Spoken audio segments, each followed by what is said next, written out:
A car is not a home, babe. I was homeless. Everyone likes the idea of modeling, but when you're really doing it, it's not for everyone.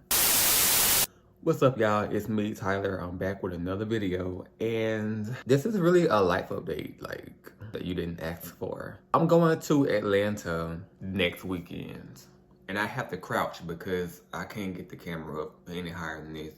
Let me just start back into 2018 of October when my life changed forever. The first day I took a photo in front of a Canon camera, my life changed. I was like, okay, I like modeling. I've always been interested in modeling, but I was never like confident enough to think that I could ever like make a career out of it. And in that moment, I was like, I totally can. Even though my #1 lifetime goal is to be a published author like R.L. Stein, at the time I was like, modeling is my way in. Like a lot of people like Ashton Kutcher, Broderick Hunter, Tyra Banks, like all these people who started out modeling and branched out into other things. I was like, well, let me just do that too. And it's not that easy.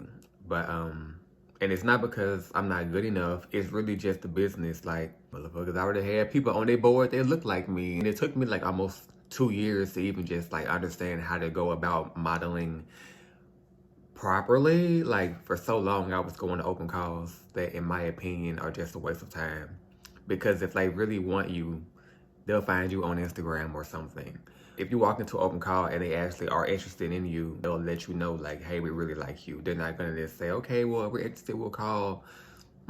I hate open calls. I'm never going to those. But anyway, when I first started modeling, I went through my blonde hair era, and a lot of like black male models go through that because like we're kind of conditioned to think that our natural, transparent selves are not beautiful or will not get us to the highest level of success. Once you learn to love yourself and like your true African features, like the right people will love that too, and that's your truest journey. So don't get me wrong, there's nothing wrong with dyeing your hair blonde. This morning I was on TikTok and I saw this video with Lana Del Rey, and she was talking about her journey as to how she got into singing. I thought I was going to be a singer until I was like 17, and then I was getting ready to go to college, and then took a year off, and then I thought, no, like this is going to be way too hard. So I enrolled in business school, and then I was like, actually no. And then I just thought, you know what, I actually read this book called Think and Grow Rich by Napoleon Hill, which isn't, yeah, you did? It's great. Yeah, it's amazing because it's not really about money. Right.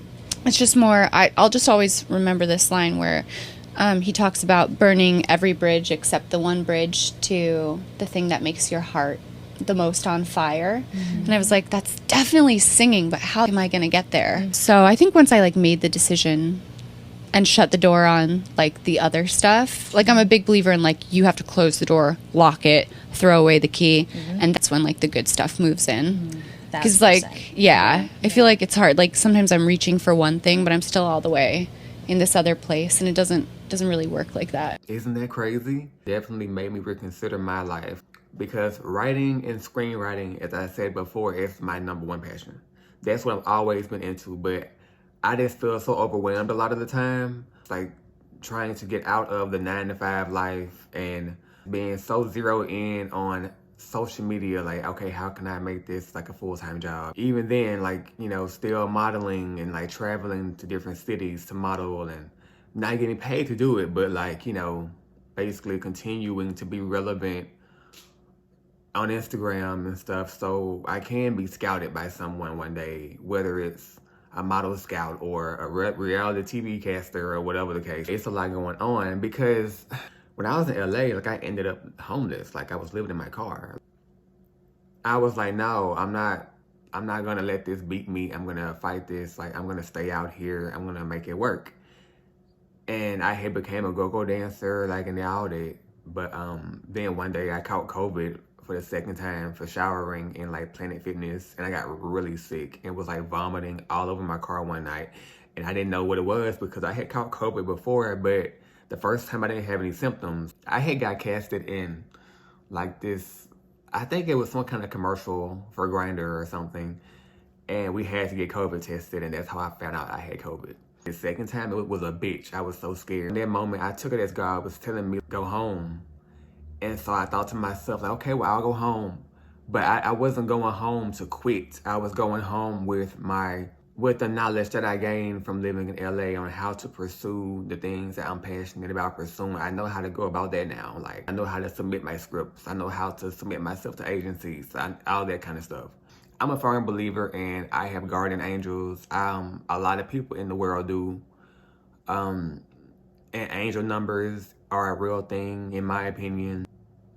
When you're pursuing something and it seems like everything is going wrong, then it's probably a sign that maybe you're banging down the wrong door that's never going to open.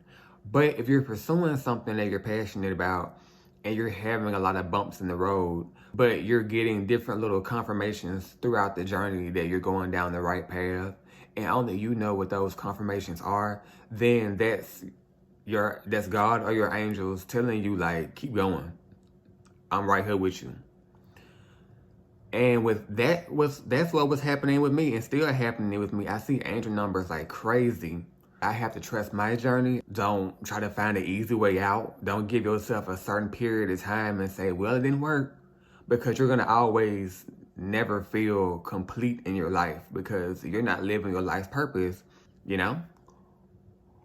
But yes, like, rejection is protection, and I just recently saw a YouTube video about that. I can never remember nobody's YouTube names, but I'll probably put a little snippet of it in here. But she's really hot, by the way. I hope she's single. But anyways, she made a video talking about rejection is protection and how to manifest things. I've never been into journaling, which is ironic because I'm a writer. I'm just such a daydreamer. I'd rather just like lay in bed and meditate, just pray about the things that's on my mind. I don't want to sit down and write it all down because for some reason, I don't know, I just like to protect my passions and my dreams. And if I'm writing them all down, I just feel like anybody can find that page and read it and like somehow mess it up. Which doesn't make sense because I'm like talking about it online. But yeah, people always say, yes, I journaled the entire life that I wanted. I talked about everything from what I wore to what I ate to what I did in the morning to my husband to what he looked like to what he smelled like. All that shit. What kind of car I drive, where do I live, and the climate there, and all that shit. And I'm just like, that's cool, but I'd rather just go out. I'm just a physical person. I'd rather just go out here and just go for it. You know what I mean? And just have the confidence that I'm going to get it. As opposed to sitting around in a fucking bubble bath or writing some shit down, which is fine if it works for you. Random fact, bubble baths is how I get over writer's block. But anyways. But yeah, like, girl, please, like, that's cute. I've tried it, but I just be like, it can't even naturally flow out of me when I'm writing it down. I just feel like awkward and I just can't think of like, damn, I can't wait until I'm getting flued out. I'm getting paid like thousands of dollars to be in a campaign. It's gonna be amazing. I can't wait. And the fact that I'm 28 years old as well is kind of scary. I'm like, damn, you know, but I know your 20s is like for you to like, you know, fuck up and discover yourself and your plan in life. I really hope I be where I want to be by the time I'm 30. Oh my God. You know, I've never like celebrated my birthday as a young adult or an adult. Like, I'm always too broke. Like, I've never like went to a club and with some friends and like got a section and like popped champagne and like, you know what I mean? Or went shopping. It's always just like, I'm too broke. I can't do anything. I might buy myself a cupcake. And I know this is like happening for a reason to prepare me for like the great things that are coming. But sometimes I do kind of think like, damn, I don't want to be in my 30s doing what I could have did in my 20s. I don't want to be like a 35-year-old in the club or at Coachella, you know what I'm saying, like with a bunch of college students. It's early in the morning. First of all, I just woke up. Like, this, what you see is what you get. I got out of the bed like this. I'm kind of bragging a little bit. Kind of good. Y'all stay blessed. On Sundays, I'm often in deep thought, just like on my life and how I can make it better. And seeing like guys my age, like on social media, who have these really nice apartments and they're doing all these self-care videos, the same type of videos that I'm doing, but because they have such an aesthetically pleasing life, they get way more attention. And that's great. That's not me hating on nobody, but A lot of people talk about how transparent like TikTok can be, for example. And don't get me wrong, I love TikTok. But TikTok is becoming like an aesthetic thing. Like, if you look like you have a life that most people want, like, you're gonna get pushed out. But if you look like everyone else, not so much. And that's fine. I'm just gonna continue to go with the flow, asking myself all the time, am I doing this right? Am I going down the right path?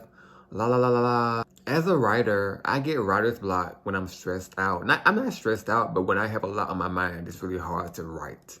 Like, there's a comic book that I'm creating. I put like the first season of it on TikTok. And I was going to start on the second season, but I've just been so focused on one thing at a time. And I just feel like I have such little time, and it's not true. Y'all, the curse of being an Aquarius. It's just so much that I want to say, it's hard to translate. I'm going to go and end this video here. Y'all have a good day. I'm going to see y'all later on. Don't forget to like and subscribe. If you're new here, hi, I'm Tyler. If you have any suggestions on what kind of videos you want to see next, story times, I still owe y'all a story time. I put a poll on my Instagram about like a spicy story time. I want to start posting like every Saturday. Let's manifest that. So every Saturday, at least once a week, it's going to be a video on here. So, yeah. Y'all, I forgot to mention that I did an audition for this model gig that I was kind of on the fence about because it's going to be the same day as when I'm scheduled to go shoot with this photographer in Atlanta. And I had already canceled once, so I was nervous about that. But I went through and did the casting anyways.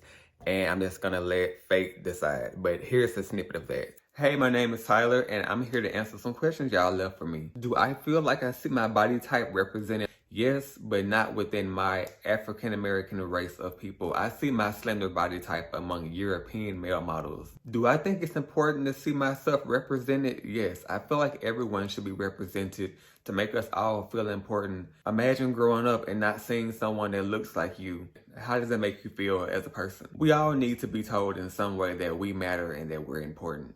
The point of even showing that casting video is because I've gotten so laid back on that. I used to always freak out and overdo it and be stressed, but now I'm like, whatever, let's just get this over with. Anyways, back to the video.